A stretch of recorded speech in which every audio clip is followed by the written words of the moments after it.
යනවානේ. නිකන් හරි මම අර හම්බ වෙච්ච ඉරා ඔය පත්තේ එක්කව එකක් කිව්වනම් මම ඔයාගේ විස උරනවනේ. මෝඩයා. විස උරපම් මගේ බල්ලු විස උරන්නත් මේක එළියටනම් ඉන්න එපයි. කරගෙන පාගවල්. මේක හරියන්නේ නැහැ. මේක සෑහෙන සීරියස් ප්‍රශ්නයක් බං. මේකට දැන් අපි මොකක්ද ගියාම කරන්නේ ඈ? මගේ ඉස්කෝලේ කාලේ යාළුවෙක් ටෝම් වෙලා උමේ ළඟදී මැරුණානේ.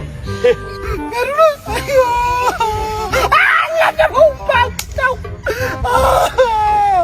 හරි බං පොඩ්ඩක් ඉඳපන් අඬන්න නැතුව මොකක් කරේ උඹට කරලා දෙන්න. මේ පුබ්බා උඹ ගිහිල්ලා කඩු කින්නිසි දඬු වඩු හැම මගුලම්ම ගිහිල්ලා අරන් වරෙන්කෝ. මොකක් හරි ගාමු ගේමක් ගාමු.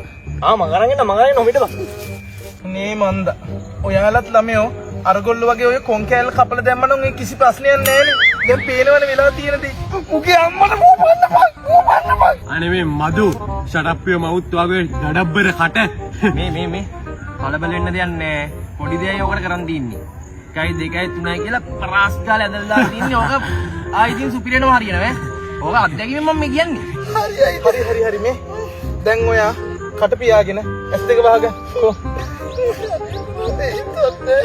ඔන්න මං කියන බෑ 3යි 2යි 3යි 2යි 1යි නෙමෙයි බල්ලෝ 1යි 2යි 3යි කියපන් සෝරි 1යි 2යි 3යි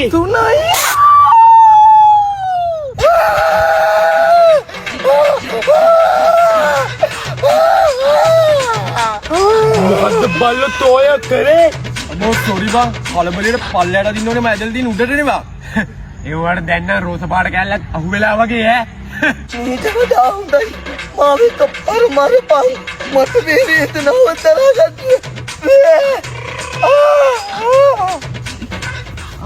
මේ හොයලා හම්බුනේ අඬෝ විතරයි මේකෙන් පුළුවන් දෙයක් කරගන්න ඈ ඔබ පුබ්බා ඉඳලා හොදම භාණ්ඩේ තමයි අරගෙන ආවේ මොකද මුගේ ෂිප් එකට හිර වෙලා තියෙන නිසා අපිට අඬුවක් තමයි දැන් ඕනේ අන්න හරි අපි දැන් අඬුව ෂිපර් එකට දාලා තුන්ට යන්න ඇදලා දාමු හරි ළමයි ඔයා කලබල වෙන්නේ නැතුව ඉන්නකෝ. ඔයාලත් කරන දේ පරිස්සමෙන් හොඳේ.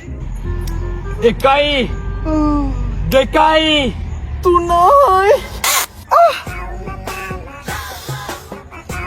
දැන් නෑ වගේ. පුදුම සනීපයක් තියෙන. ඉතින් ඇත්තනේ. ඇයි? ඇයි යන්නේ? ඇද්ද පාර ගැලවිලා වැටුණානේ. ඈ?